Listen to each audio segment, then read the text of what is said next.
Siyawamukela uTV hamba phambili iGuluva TV. Qala ukwenza lokhu. Subscribe, share, comment, like. Asihlangane khona. Kanti manje kubingelela lesikhathi ekubingelela yena mathinta acabisa intombi zimqomela amehla akhe abanye baqamela imali ethi bazi ngene kwethu.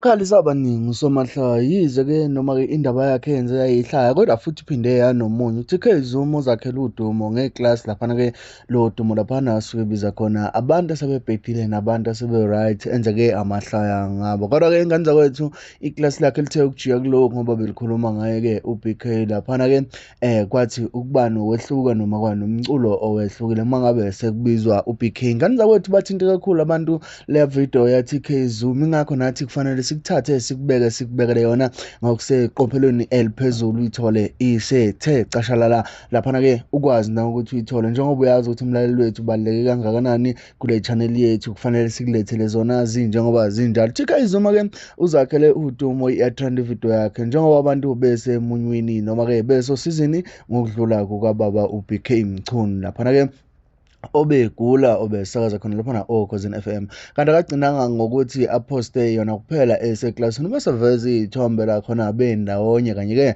nensizwa esadlanhla mfana lapha ekuthiwa ukhosana njengoba ngane zakwethu kusabalele ngokusemthethweni ukuthi uBk Mchunu akasekho emhlabeni ngaphandle kokumoshela isikhathi sakho asixhume sihlale kuyona ke ivideo yakhe ke eyenziwe kuyona ke uTK Zuma lapha ke enkundleni enkulu eyaziwa ngoTikTok.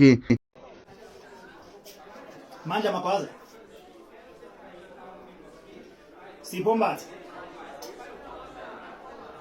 Siyabonga Mhlongo Kathile ngobe Bheka Mchunu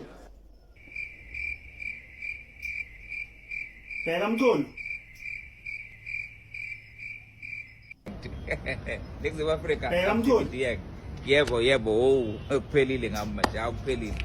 Awu. BK. Ara, tata.